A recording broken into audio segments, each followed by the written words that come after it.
Hello dear students, आज हम लोग पढ़ते हैं क्लास 11th सेकेंड चैप्टर यानी स्ट्रक्चर ऑफ एटम में बहुत ही फेमस प्रिंसिपल है जिसका नाम है अफबाउ प्रिंसिपल या उसी को हम लोग अफबाउ रूल बोलते हैं। देखें, ये जो प्रिंसिपल दिया गया था वो बेसिकली दिया गया था कि इलेक्ट्रॉन कैसे ऑर्बिटल या सबशेल में कैसे इंटर करता है, ठीक है, यानी कि उसकी जो एंट्री है वो कैसे होगा, इसके बेस पे दिया गया था। सबसे पहली बात जान लेते हैं कि अफबाउ कोई साइंटिस्ट का नाम नहीं है, यानी किसी साइंटिस्ट का नाम नहीं है कि जिनके नाम पर ये प्रिंसिपल दिया गया है या ये रूल है।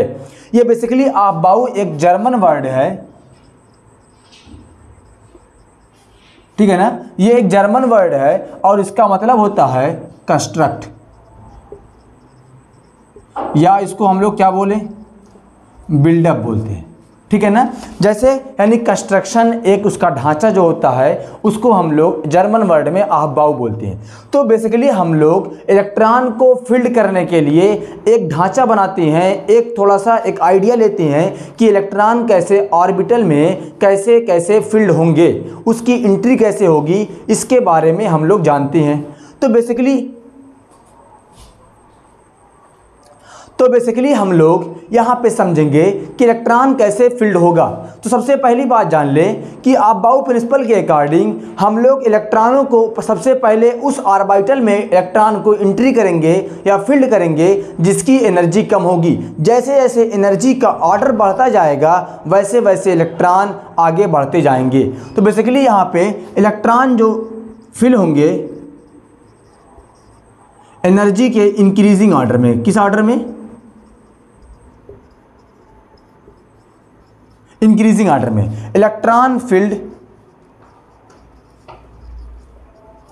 विद एनर्जी इंक्रीजिंग ऑर्डर, यानी जैसे जैसे ऑर्बिटल की एनर्जी इंक्रीज करेगी वैसे वैसे इलेक्ट्रॉन फील्ड होते जाएंगे। तो बेसिकली इसका एक ढांचा दिया गया है, उसको हम लोग थोड़ा सा बना लेते हैं, देन उसके बाद इसको और अच्छे समझते हैं। देखिए, जैसे हम लोग पढ़े होंगे जो सबशेल होता है वो SP, DF, ये 4 टाइप के होते हैं जिसको हम लोगों ने बोहर एटॉमिक मॉडल में पढ़ा होगा, है ना। अब इलेक्ट्रॉन इसमें देखें 1 ऑर्बिटल होती हैं, इसमें 3 और इसमें 5 और इसमें 7 ऑर्बिटल होती हैं। एक ऑर्बिटल में मैक्सिमम 2 इलेक्ट्रॉन होते हैं। कितने इलेक्ट्रॉन होंगे? Maximum 2 electron.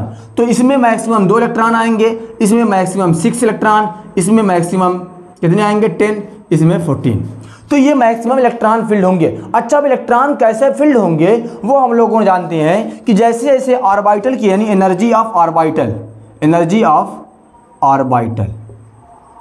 ऑर्बिटल की जैसे जैसे एनर्जी बढ़ेगी वैसे वैसे इलेक्ट्रॉन उसमें फील्ड होते जाएंगे। जैसे हम लोग जानते हैं, जब हम लोग मान लो कि हमको छत पे जाना है ऊपर, तो हम लोग क्या करते हैं, सीढ़ी जो हम लोग की होती है, एक एक स्टेप हम लोग आगे बढ़ते रहते हैं। ऐसे ही इलेक्ट्रॉन को एक एक स्टेप, एक एक एनर्जी लेवल आगे बढ़ता जाता है और फील्ड होता जाता है, ठीक है ना। बात समझ आ गई। अब देखिए यहाँ पे कैसे करते हैं। 1s, उसके बाद 2s, 2p, 3s, 3p, 3d, 4s, 4p, 4d, 4f, 5s, 5p, 5d और 5f, 6s, 6p, 6d हो गया। अब देखें कैसे इलेक्ट्रॉन फील्ड करते हैं। अभी नीचे भी आता जाएगा। देखें, इलेक्ट्रॉन ऐसे आएगा, उसके बाद अगेन इसमें आएगा, देन उसके बाद अगेन यहाँ पे आएगा, अगेन यहाँ पे आएगा, अगेन इसका जो ऑर्डर होता है यही होता है। अब देखें 4s के बाद जो इलेक्ट्रॉन जाएगा वो 3d में जाएगा, देन उसके बाद 4p में, अगेन 5s में, देन उसके बाद अगेन 4d में जाएगा, 4d के बाद 5s, 5p, उसके बाद 6s, देन अगेन जाएगा ये 4d में जाएगा। उसके बाद नेक्स्ट इसमें आएगा इलेक्ट्रॉन, 6p में आएगा, उसके बाद 7s में आएगा, देन अगेन ये जाएगा 5f में।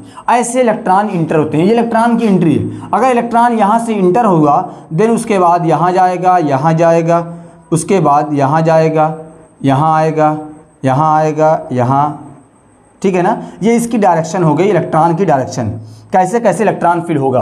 तो इलेक्ट्रॉन सबसे पहले आएगा 1s में, अगेन 2s, उसके बाद 2s के बाद 2p में, फिर 2p के बाद 3s, देन अगेन 3p, उसके बाद 4s, 4s के बाद 3d आएगा। अच्छा, यहाँ पे अगर आपको कन्फ्यूज़न होगा कि 3s के बाद या 3p के बाद 3d आना चाहिए या उसकी एनर्जी ज़्यादा होगी, एनर्जी कम होगी सॉरी, तो वह भी हम लोग चेक कर लेंगे, ठीक है ना, दूसरे रूल से।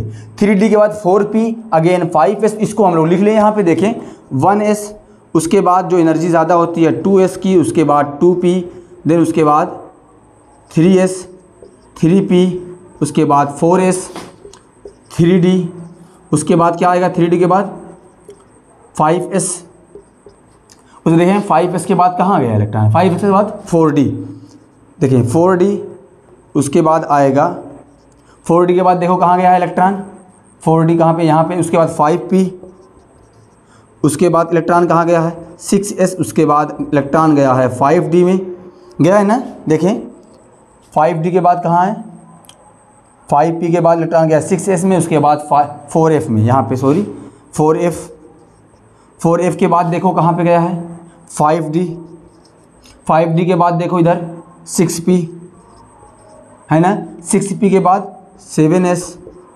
7s के बाद इलेक्ट्रॉन कहाँ पे गया है 5f के बाद देखो किस में आया है 6d के बाद किस में आएगा 7p में आएगा, है कि नहीं। यहाँ पे ऐसे इलेक्ट्रॉन आता चला जाएगा, ये एनर्जी का ऑर्डर है, यानी इलेक्ट्रॉन सबसे पहले इसमें आएगा, देन उसके बाद इसमें आएगा, देन इसमें, ऐसे एक एक स्टेप इलेक्ट्रॉन आगे बढ़ता जाएगा, इलेक्ट्रॉन फिल होते जाएंगे। और ये बात ध्यान रखनी है हमको इसमें कि इलेक्ट्रॉन जो होंगे वो इस सब शेल में मैक्सिमम 2, यानी मैक्सिमम यहाँ पे इसमें कितने आएंगे, मैक्सिमम 2 आएंगे।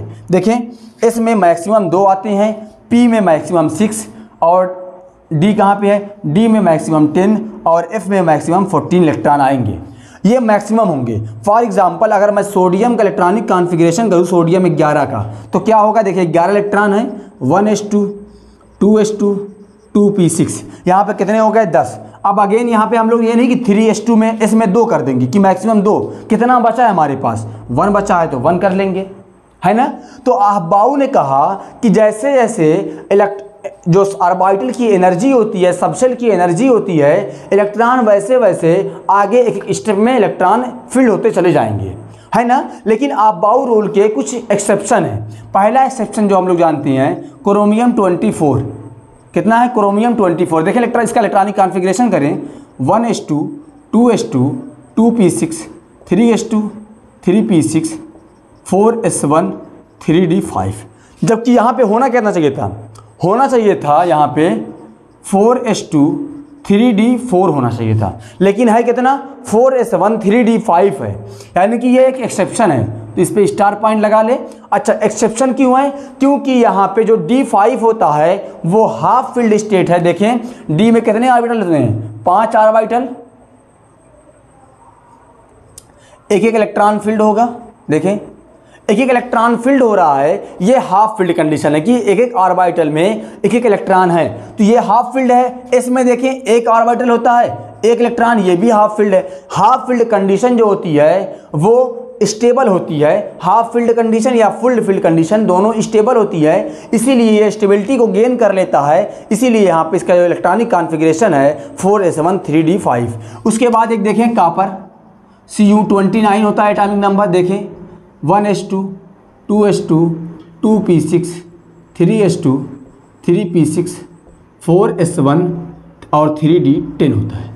होना कितना चाहिए था, 4s2 होना चाहिए था और 3d9 होना चाहिए था, लेकिन इसलिए कि जो s1 है वो हाफ फील्ड है और d10 जो है वो फुल फील्ड है, यानी कि हर एक ऑर्बिटल में अगेन यहाँ पे कितने इलेक्ट्रॉन हो जाएंगे, 2 इलेक्ट्रॉन, और एक ऑर्बिटल में मैक्सिमम 2 इलेक्ट्रॉन रह सकता है, इसीलिए जो ये कंडीशन है बहुत ज़्यादा स्टेबल है।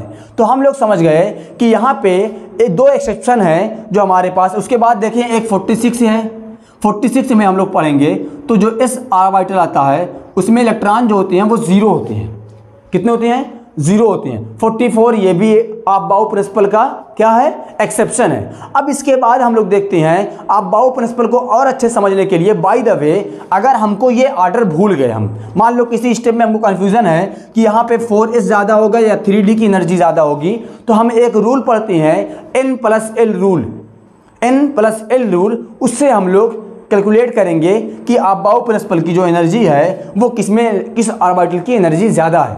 है ना। देखें उसको,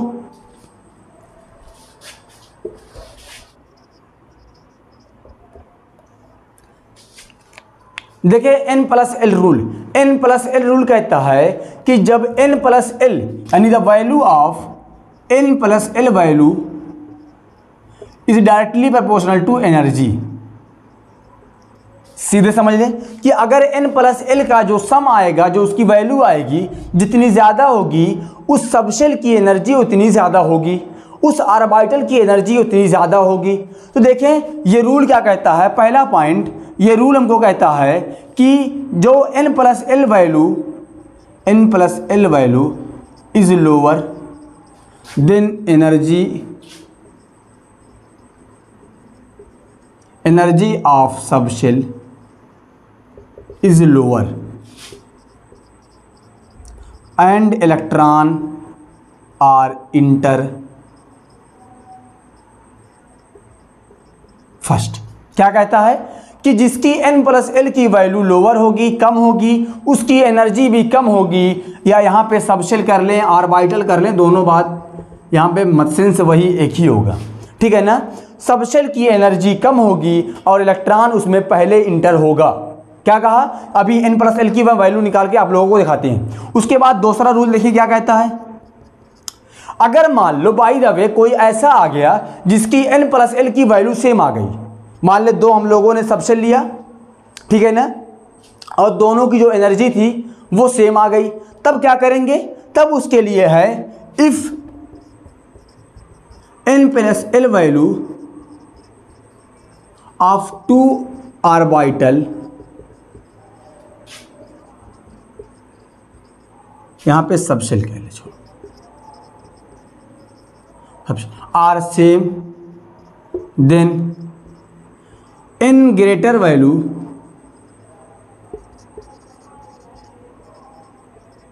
have higher energy and electron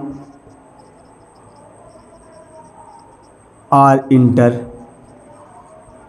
letter. क्या मतलब है कि अगर n+l की दोनों वैल्यू जो सेम आ जाती है तो हम लोग चेक करेंगे कि जो स्मॉल n है उसमें किसकी वैल्यू ज़्यादा है। अगर उसकी वैल्यू ज़्यादा n की जिसमें होगी उसकी एनर्जी ज़्यादा होगी, जब एनर्जी ज़्यादा होगी तो इलेक्ट्रॉन बाद में इंटर होगा। पूरा अगर मैं एक पूरा छोटा सा उसके दो लाइन में कहना चाहूँ इस n+l रूल को, या मैं अबाउ प्रिंसिपल को कहूँ, तो अबाउ प्रिंसिपल में सबसे पहली बात ये कही गई है कि जब एनर्जी इंक्रीज करेगी, यानी जिस सबशेल की एनर्जी कम होगी, सबसे कम होगी, उसमें इलेक्ट्रॉन सबसे पहले इंटर होगा। क्या कहा मैंने कि जिसमें n की वैल्यू, या सॉरी जिसमें सबशेल की जो एनर्जी होगी वो सबसे कम होगी, उसमें इलेक्ट्रॉन पहले इंटर होगा। जैसे जैसे उसका एनर्जी का ऑर्डर इंक्रीज करेगा, एनर्जी बढ़ेगी, वैसे वैसे इलेक्ट्रॉन आगे बढ़ता जाएगा, एंट्री उसकी आगे होती जाएगी। फिर एक आता है n+l रूल। n+l में कहता है कि जिसके n+l की जो वैल्यू आएगी वो ज़्यादा होगी, उसकी एनर्जी ज़्यादा होगी, जब एनर्जी ज़्यादा होगी तो इलेक्ट्रॉन उसमें बाद में इंटर करेगा। दूसरा, अगर देखें n+l की वैल्यू सेम आती है तो हम चेक करेंगे कि किसकी n की वैल्यू कम है, जिसकी n की वैल्यू कम होगी उसकी एनर्जी कम होगी, उसमें इलेक्ट्रॉन पहले इंटर होगा। अगर उसकी n की वैल्यू ज़्यादा है उसमें एनर्जी ज़्यादा होगी और उसमें इलेक्ट्रॉन बाद में फील्ड होगा। चले देखें एक एग्जांपल लें, यहाँ पे देखें 4s और 3d। अगर हमसे कहा जाए, पूछा जाए कि इन दोनों में किसकी एनर्जी ज़्यादा है, तो हम क्या करेंगे, n+l रूल अप्लाई करेंगे। देखें n+l क्या है, यहाँ पे n की वैल्यू कितनी है 4, और s जो l होता है ये एजीमुथल क्वांटम नंबर है, और n जो है वो प्रिंसिपल क्वांटम नंबर है ना। ये l की जो वैल्यू होगी s के लिए वो होती है 0, तो 4 + 0 = 4, यानी इसके लिए क्या वैल्यू आएगी 4 आएगी। इसके लिए चेक करें n की वैल्यू कितनी है 3, l की वैल्यू कितनी है, d के लिए l की जो वैल्यू होती है वो होती है 2, तो कितना आ गया 5। 5 ज़्यादा है या 4, 4 कम है ना, 5 ज़्यादा है, यानी कि जो 4 है वो कम है, उसकी एनर्जी कम होगी तो इलेक्ट्रॉन इसमें पहले फील्ड होगा। देखें इसीलिए यहाँ पे 4s की एनर्जी कम है इन कंपैरिजन टू 3d, यानी कि यहाँ पे 4s में इलेक्ट्रॉन पहले इंटर होगा। अब देखते हैं एक और, किसको देखते हैं हम लोग, देखें 5p और 6s को देखते हैं। 5p और 6s, n plus L rule apply करें। देखें n की वैल्यू कितनी होगी है इसमें 5, l की वैल्यू कितनी होगी 1, कितना आया 6 आया ना 5 पर, क्योंकि p की जो वैल्यू होती है, l की जो वैल्यू p के लिए होती है वो होती है 1, s के लिए 0, p के लिए 1, d के लिए 2, f के लिए 3 होती है l की वैल्यू। अब यहाँ पे अप्लाई करें 6 के लिए तो n की वैल्यू 6, s के लिए कितनी होती है जी 0 होती है ना 0, कितना आया 6। अब देखें दोनों की जो एनर्जी है वो लगभग सेम आई है, यानी कहने का मतलब क्या है कि n प्लस एल की जो वैल्यू है वो सेम है। जब n प्लस एल की वैल्यू सेम होगी तो हम लोग चेक करेंगे कि यहाँ पे अब किसमें n का नंबर है जो है n की जो वैल्यू है वो लोअर है। जिसकी n की वैल्यू कम होगी उसकी एनर्जी कम होगी, और जिसकी एनर्जी कम होगी उसमें इलेक्ट्रॉन पहले आएगा। देखें दोनों में n की जो वैल्यू यहाँ पे 5 है, यहाँ पे 6 है, तो 5 कम है यानी इसकी एनर्जी कम है, इसकी जब एनर्जी कम है इसमें इलेक्ट्रॉन पहले आएगा। देखिए यहाँ पे 5p 6 इसमें 5p में एनर्जी कम है, इसमें इलेक्ट्रॉन पहले आएगा उसके बाद इसमें आएगा, है ना। तो यहाँ पे हम लोगों को एक बात समझ में आई कि अबाउ कोई साइंटिस्ट नहीं है, वो एक जर्मन वर्ड है जिसका मतलब होता है कंस्ट्रक्ट या बिल्डअप, यानी कि हम लोग एक बिल्डअप करते हैं कि इलेक्ट्रॉन को कैसे कैसे हम लोग उसको इंटर कराएं, कैसे कैसे उसको फील्ड करें। और हम लोग फील्ड करने के लिए एक रूल जानते हैं, उसमें कहा गया अबाउ प्रिंसिपल में कि जैसे जैसे सबशेल की एनर्जी इंक्रीज करेगी इलेक्ट्रॉन वैसे वैसे फील्ड होंगे। सबसे पहले इलेक्ट्रॉन किसमें फील्ड होंगे, उस ऑर्बिटल में इलेक्ट्रॉन फील्ड होंगे जिसकी एनर्जी कम होगी। बात क्लियर है। n प्लस एल रूल में क्या है, n प्लस एल की जिसकी वैल्यू कम होगी उसकी एनर्जी कम होगी, और जिसकी एनर्जी कम होगी उसमें इलेक्ट्रॉन पहले फील्ड होंगे या बाद में, पहले फील्ड होंगे, ठीक है ना। अब उसके बाद आता है अगर n प्लस एल की वैल्यू सेम आ जाए तब क्या करेंगे, बताओ क्या करेंगे हम लोग। तब हम लोग चेक करेंगे कि जिसकी n की वैल्यू लोअर होगी उसकी एनर्जी कम होगी, उसमें इलेक्ट्रॉन पहले आएगा। तो आई होप आप लोगों को अबाउ प्रिंसिपल और n प्लस एल रूल दोनों बहुत अच्छे से क्लियर हो गया होगा। अगर आप लोगों को बहुत अच्छे से बात समझ में आ गई होगी तो कमेंट सेक्शन में ज़रूर बताइएगा। अगर कोई बात समझ में नहीं आई होगी तब भी कमेंट सेक्शन में बताइएगा, अगले लेक्चर में हम उस बात को समझा देंगे आप लोग। अब आप लोगों को क्लास 11th की जो वीडियो है वो रेगुलर आप लोगों को मिलती रहेगी। Thank you for watching.